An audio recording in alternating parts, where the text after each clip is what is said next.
have a Scotch bonnet pepper that I cut up really finely. It's gonna add a real nice spicy kick. So this is not for kids, you know, unless your kids like pepper. Then you're gonna do some chive. I cut up already. And you're gonna add about 2 teaspoons of the Maggi seasoner.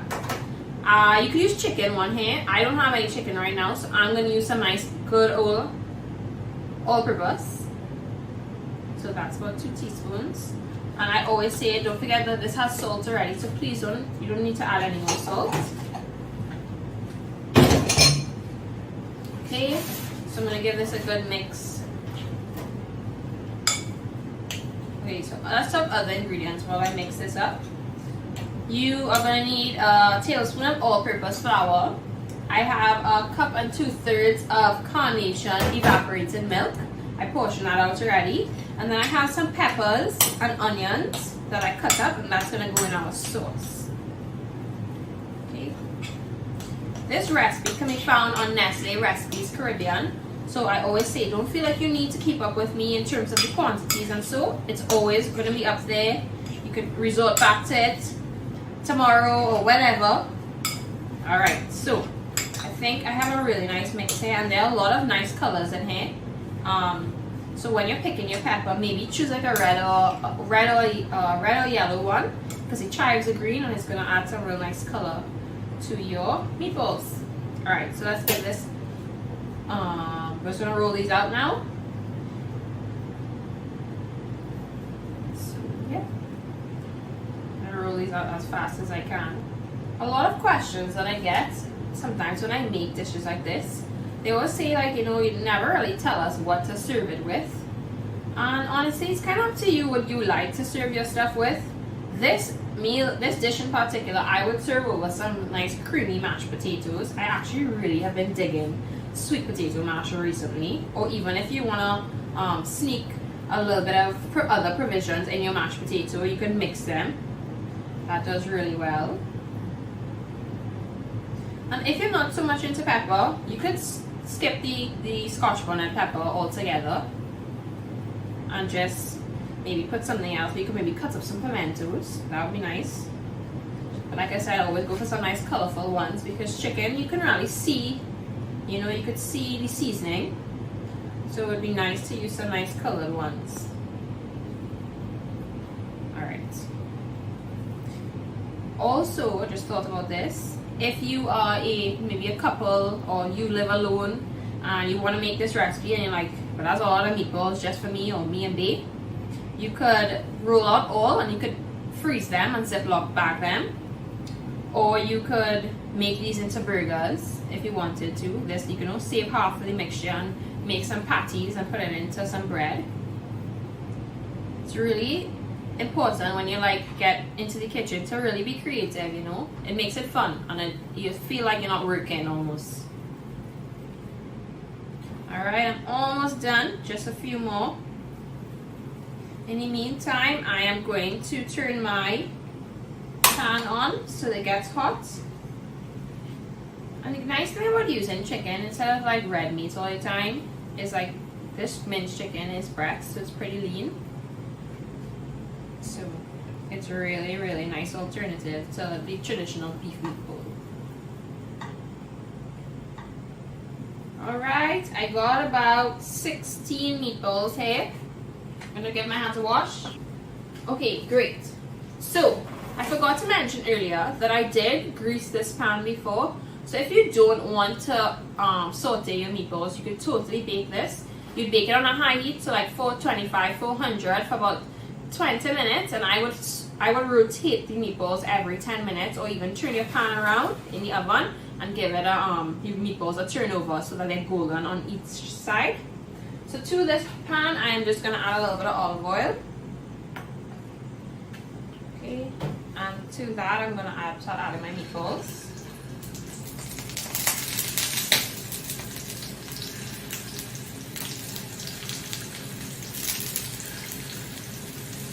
Okay, I'm going for it. I'm trying to fit all them in here because, like I said, it's weeknights and I'm trying to be fast. Okay, great. For my sauce, I'm also going to use these Maggi chicken cubes. Gonna add a real nice flavor.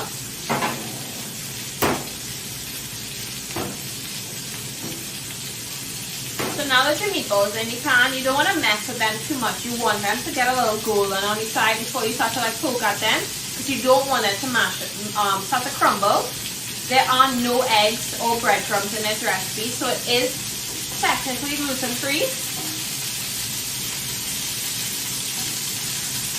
Yo, I can smell the spice already, but it smells good. You can smell the spiciness. I am a sucker for anything spicy, and I love anything that's like salty and sweet combination. So this spicy meatball dish is definitely something that I personally really enjoy. Okay, so you want to wait for your meatballs.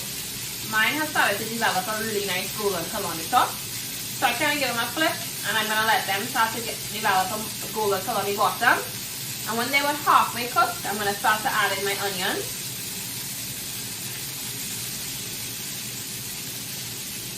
And my peppers. I'm definitely pushing this pan to its limit, but we're going to keep it going.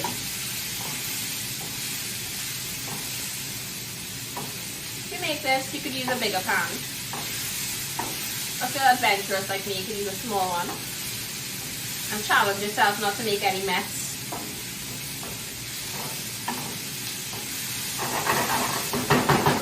Oh yeah, looking good. Okay, so as I wait for this to cook, if you have any comments or questions, things you could substitute, any great ideas for me for my next recipe, please, I'd love to hear from you. Leave us some feedback below. They're almost there. I don't like to cook my peppers till they're like sad peppers and they're drooping everywhere. I like my peppers to still have a little bit of a bite. So you don't, this one's gonna go really fast, like it doesn't take long at all. It's more important that the onions get nice and golden, because you don't want to bite a raw onion. That's no fun. Alright, only 3 more ingredients to add. So, my peppers are good. I'm going to add my flour now. If you don't want to use flour, you could totally use cornstarch. Because, like I said, the meatballs didn't have any flour. I am now adding my chicken cubes. 2 because it gives it a really nice savouriness to the dish. Alright, and now let me give that a mix, and then I'm going to add in my cream.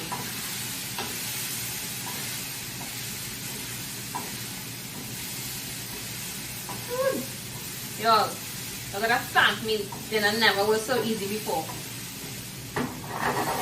Awesome. Alright, so this is my Nestle evaporated milk. I'm just gonna pour that in one time.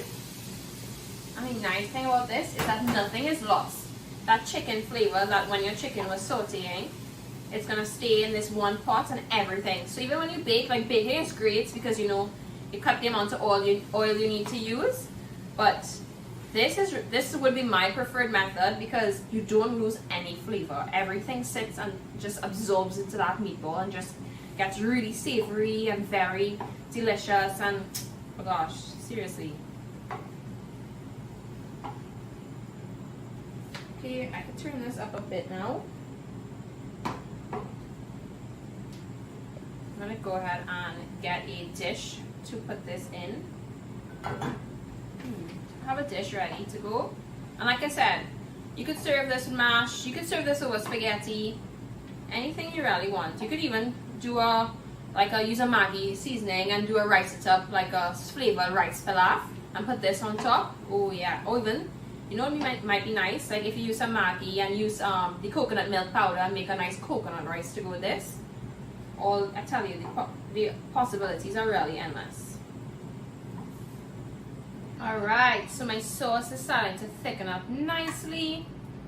I've reduced my heat a little bit because I wanted that sauce to really like take its time, but not too long, because we don't have to cook too long, remember? We want homey flavors, but we don't want to spend all day in the kitchen. So I'm gonna go ahead and serve myself a little bit here. Come in and see if you could take a bite. Alright guys, so that was spicy chicken meatballs in a creamy pepper sauce. I really hope you give this recipe a try and leave me what you think in the comments below. Let me know what you think. Is this something you would have ever tried? We'd love to see you try it at home. See you guys next time.